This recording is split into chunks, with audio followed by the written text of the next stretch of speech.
was watching Coolie High, and Cochise was belly rubbing with Loretta Brown. Ooh.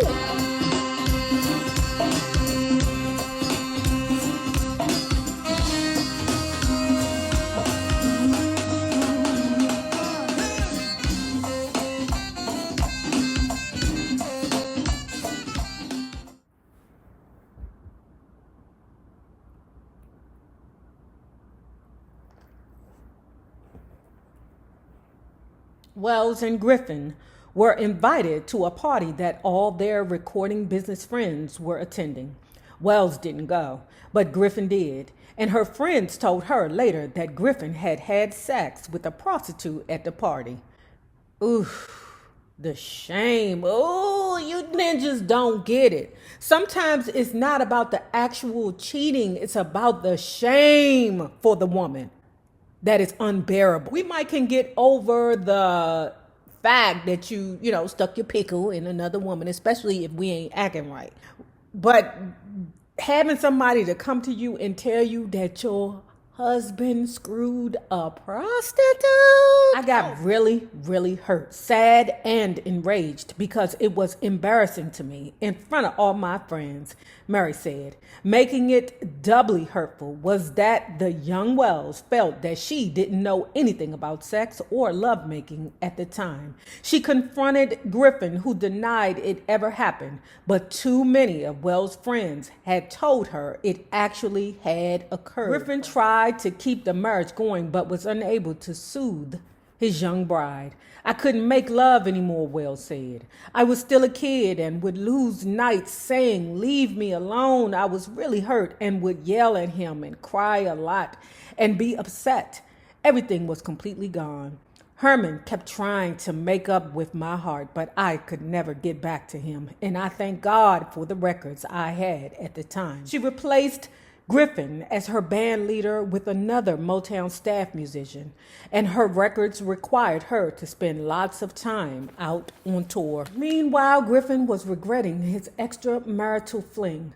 After she broke with him emotionally, then left on tour, Wells said, I think he realized how much he loved me, but she wouldn't go back to him after she returned from the road.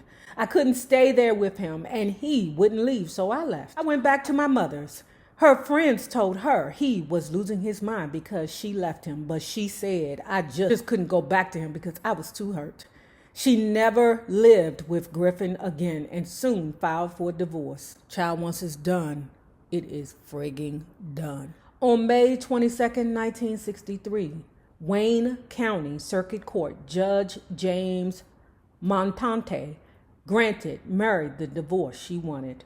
Wells had sought an amount described in legal language as larger than $10,000 from Griffin that she said she had entrusted to his safekeeping. The judge awarded her instead a 6-unit apartment building at 5116 West Chicago Boulevard in Detroit that was known as the Griffin Wells apartment, which the couple had been buying and which Mary soon appointed her mother to manage. In spite of the divorce, Mary still thought Herman had the ability to help her rise in the music business and continued to rely on him for professional advice. As Mae James Holler put it, Mary believed in Herman. She thought he cared about her career. As an essentially fatherless young woman, only just out of her teens, it was natural that Mary would rely on Griffin, even after she had divorced him. And she wasn't the only one who saw Herman as someone who could fill the role. When you look at people, especially kids, you think this person could be a president. This one could be an executive. This one could be a teacher, said Claudette Robinson. When I looked at Herman, I thought to myself, this person has the ability to start his own business. Robinson also noted, however, that it's difficult for a husband or wife or a recent husband and wife to run the other's business. They're too close, and they lose the professionalism along the way. In September 1961, Gordy put out a third Mary Wells record, the blues-styled ballad, Strange Love, backed with Come to Me, written and produced by Mickey Stevenson, and it fell flat, not appearing on any chart. In November, Motown also put out Mary's first album, titled Bye Bye Baby, I Don't Want to Take a Chance. It consists mostly of gospel-like and bluesy tunes previously popularized by Marv Johnson and Barrett Strong. Mary was excited to see the album go on sale, but it didn't make the Billboard album chart.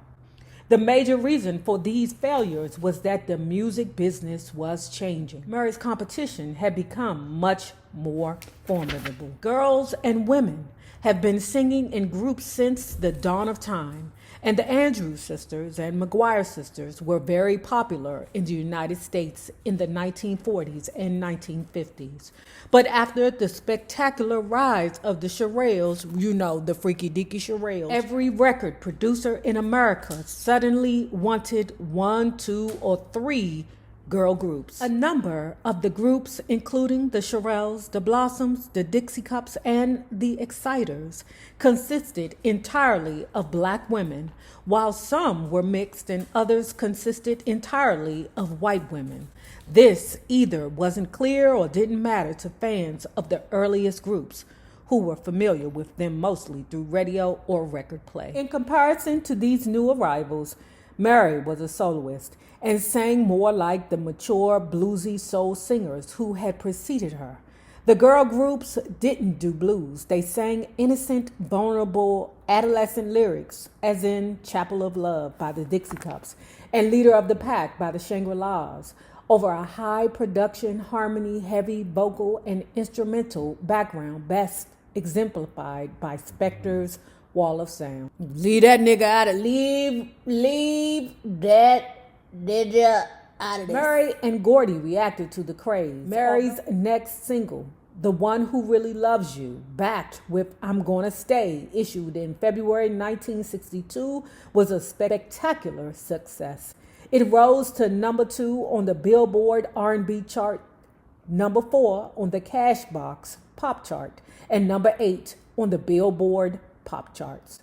Vastly different from Mary's previous gutsy gospel type recordings, The One Who Really Loves You sounds like a girl group tune in both tempo and tone. Author Tony Turner, TT's back. Author Tony Turner had theorized that Wells' rise was aided by her ability to reproduce the girl group sound as a soloist with low-profile temporary backup. Shocked at the failure of Mary's third record, Strange Love, Gordy had appointed songwriter Smokey Robinson to replace Mickey Stevenson. It was Robinson who wrote and produced The One Who Really Loves You. Gordy obviously had made the right choice. As Brenda Holloway put it, Mary didn't come into the fullness and ripeness of her artistry until she started working with Smokey. Oh, Smokey. Ooh,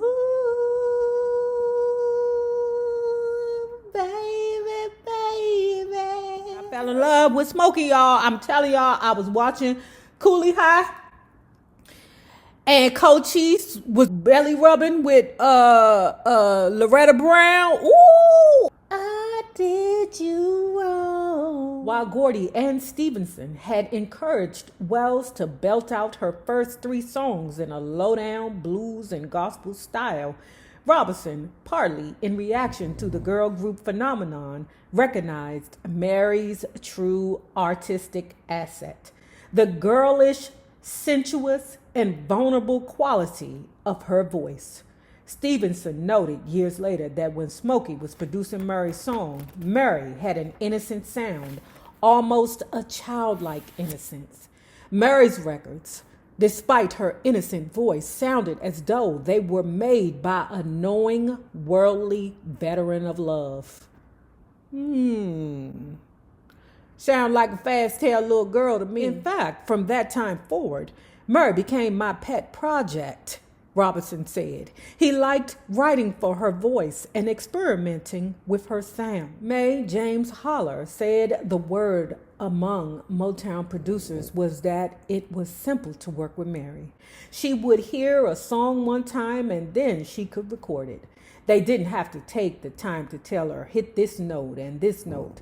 Smokey would sit there singing it, just laying down the chords, and she would learn it right away. Wells' next song, You Beat Me to the Punch, sounds very much like The One Who Really Loves You. But on this tune, bongos and vibes aid Mary's haunting vocal. Released in August 1962, You Beat Me to the Punch became a #1 Billboard R&B hit and reached #9 on both the Billboard and Cashbox pop charts. With this record, Mary, whose tunes were now consistently played on white radio stations, became a major crossover star. The song inspired an answer song, You Threw a Lucky Punch, recorded by Gene Chandler. And You Beat Me to the Punch received a Grammy nomination for Best Rock and Roll Recordings of the Year. Although the song didn't win the award, it was the first tune by a Motown vocalist or musician ever nominated. Now that's history. Interviewer Bergsman asked Mary about any attempts by Robinson to get personal when they were working together. She claimed that he did make some low-key moves, but that nothing ever happened. You know how guys might try to touch you in a playful way? And I'd say, hey, Smokey, wait a minute. And I wouldn't let him go so far because of Claudette Robinson, his wife. And because I was just so career inclined in those days. We weren't personal, she added. Our relationship was music-wise, even if he might have wanted more. And maybe to a certain extent, I might have wanted it more at the time, but because I went through so many changes as a kid with my stepfather and seeing my mom and him, I think I was frightened of a relationship and scared that it was going to get torn apart. First of all, lady Mary Wells, Smokey Robinson ain't want no relationship from you, girl. He ain't want nothing but a night of passion. I'm telling you. Watch them ninjas, because they ain't doing nothing but passing you along. You thinking, wait a minute, why is Harry's best friend trying his hand at me? It's because Harry and the best friend have already made a cheap dollar bet on your vagina. Well, so rather than make it personal, I built a friendship, which to me is more important because friendship is always there. Mary seems to have glossed over her relationship with Herman Griffin when she said this. She told another interviewer that she and Smokey were similar in mannerism and like cousins who lived down the block from each other. She glossed over the relationship. So wait a minute, pause. Is Benjamin's son telling me that this lady is talking about considering a relationship with Smokey Robinson while she's married to Herman Griffin? Maybe this is when Herman Griffin was acting a ninja. During 1962, Motown also released Mary's second album, The One Who Really Loves You, which, like her first album, failed to hit the Billboard album chart.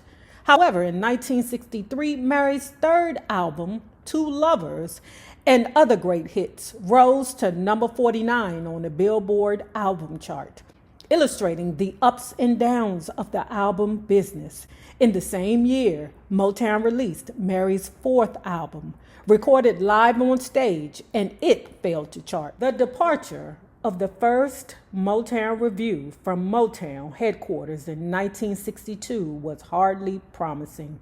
The artists, many of them were young, were nervous about leaving their families for the first time. They rubbed their hands together in an effort to keep warm while they waited to board their decrepit-looking buses.